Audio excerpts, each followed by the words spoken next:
اعوذ باللہ من الشیطان الرجیم بسم اللہ الرحمن الرحیم قد خسر الذین کذبوا بلقاء اللہ حتی اذا جاءتهم الساعة بغتة قالوا یا حسرتنا على ما فرطنا فيها وهم يحملون اوزارهم على ظهورهم الا ساء ما يزرون۔ معزز ناظرین، آج ہم آپ کے سامنے سورہ انعام کے رکوع 4 کا ترجمہ و تشریح پیش کرنے کی سعادت حاصل کر رہے ہیں۔ اس پیشکش کا عنوان ہے اللہ سے ملاقات پکی ہے۔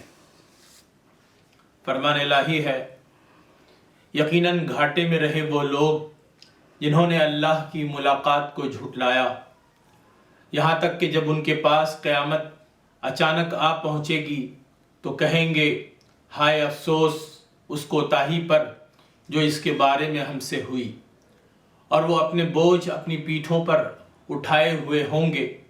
سن لو، بہت برا ہے وہ بوجھ جو وہ اٹھا رہے ہوں گے۔ اور دنیا کی زندگی تو بس کھیل اور تماشا ہے، اور یقیناً آخرت کا گھر ان لوگوں کے لیے بہتر ہے جو ڈرتے ہیں۔ تو کیا تم عقل سے کام نہیں لیتے؟ بے شک ہم کو خوب معلوم ہے کہ وہ بات آپ کو رنجیدہ کرتی ہے جو یہ لوگ کہتے ہیں، تو دراصل یہ لوگ آپ کو نہیں جھٹلا رہے ہیں، بلکہ یہ ظالم لوگ اللہ کی آیات کا انکار کر رہے ہیں۔ اور بلا شبہ آپ سے پہلے بھی رسولوں کو جھٹلایا گیا ہے، تو انہوں نے صبر کیا اس پر کہ وہ جھٹلائے گئے اور ایذا دیے گئے، یہاں تک کہ ان کے پاس ہماری مدد آ گئی۔ اور اللہ کی باتوں کو کوئی بدلنے والا نہیں ہے، اور بلا شبہ آپ کے پاس ان رسولوں کی کچھ خبریں پہنچ چکی ہیں۔ اور اگر آپ پر ان کا منہ پھیرنا بھاری گزرتا ہے تو اگر آپ کر سکیں کہ زمین میں کوئی سرنگ یا آسمان میں کوئی سیڑھی ڈھونڈ نکالیں اور ان کے پاس کوئی نشانی لے آئیں تو ایسا کر لیں، اور اگر اللہ چاہتا تو یقیناً انہیں ہدایت پر جمع کر دیتا، پس آپ ہرگز جاہلوں کے ساتھ شامل نہ ہوں۔ بے شک بات تو صرف وہی لوگ مانتے ہیں جو سنتے ہیں، اور جو مردہ ہیں ان کو اللہ ہی اٹھائے گا، پھر وہ اسی کی طرف لوٹائے جائیں گے۔ اور انہوں نے کہا اس پر اس کے رب کی طرف سے کوئی نشانی کیوں نہیں اتاری گئی؟ کہہ دیجئے بے شک اللہ اس پر قادر ہے کہ کوئی نشانی اتار دے، لیکن ان میں سے اکثر لوگ نہیں جانتے۔ اور زمین میں جتنے بھی چلنے والے جانور ہیں اور جو بھی پرندہ اپنے دونوں پروں سے اڑتا ہے، وہ سب تمہاری طرح امتیں ہیں۔ ہم نے کتاب میں کسی چیز کی کمی نہیں چھوڑی، پھر وہ سب اپنے رب کی طرف اکٹھے کیے جائیں گے۔ اور جن لوگوں نے ہماری آیتوں کو جھٹلایا وہ بہرے اور گونگے ہیں، اندھیروں میں پڑے ہوئے ہیں۔ جس کو اللہ چاہتا ہے گمراہ کر دیتا ہے، اور جس کو چاہتا ہے سیدھے راستے پر لگا دیتا ہے۔ کہہ دیجئے تمہارا کیا خیال ہے اگر تم پر اللہ کا عذاب آ جائے یا تم پر قیامت آ پہنچے تو کیا تم اللہ کے سوا کسی اور کو پکارو گے اگر تم سچے ہو؟ بلکہ تم اسی کو پکارو گے، پھر وہ اس تکلیف کو دور کر دے گا جس کے لیے تم اس کو پکارو گے اگر وہ چاہے، اور تم بھول جاؤ گے ان سب کو جن کو تم شریک ٹھہراتے ہو۔ معزز ناظرین، اس رکوع میں سب سے پہلے ان لوگوں کا ذکر ہے جو اللہ سے ملاقات اور قیامت کے دن پر ایمان نہیں لاتے۔ ایسے لوگ سخت نقصان میں ہیں۔ جب اچانک قیامت ان پر آ جائے گی تو حسرت سے کہیں گے ہائے افسوس ہم نے کیسے کوتاہی کی۔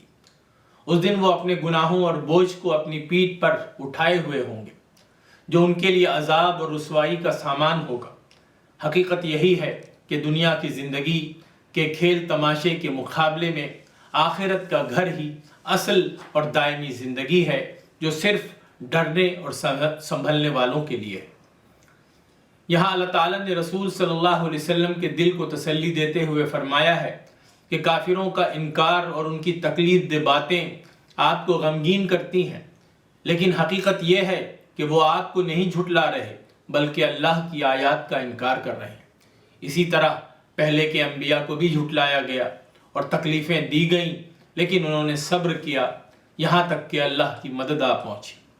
یہ حقیقت بتاتی ہے کہ اللہ کے وعدے اٹل ہیں اور ان میں کوئی تبدیلی نہیں آ سکتی۔ پھر اللہ نے یہ بھی فرمایا کہ اگرچہ آپ دل سے چاہتے ہیں کہ ان کے لیے کوئی خاص نشانی آ جائے تاکہ وہ مان جائیں، لیکن ہدایت دینا اللہ کے اختیار میں ہے۔ جو لوگ سننے اور سمجھنے والے ہیں وہی بات مانتے ہیں، باقی تو مردوں کی طرح ہیں جنہیں اللہ ہی قیامت کے دن اٹھائے گا۔ اس لیے نبی صلی اللہ علیہ وسلم کو تلقین کی گئی کہ وہ جاہلوں کی ضد اور ہٹ دھرمی میں شامل نہ ہوں۔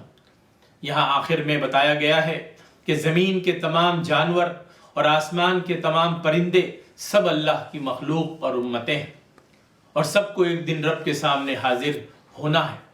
جو لوگ اللہ کی آیتوں کو جھٹلاتے ہیں وہ بہرے، گونگے اور اندھیروں میں بھٹکنے والوں کی طرح ہیں۔ قیامت یا عذاب کے وقت وہ اپنے باطل معبودوں کو بھول جائیں گے اور صرف اللہ ہی کو پکاریں گے، اور وہی چاہے گا تو ان کی تکلیف دور کرے گا۔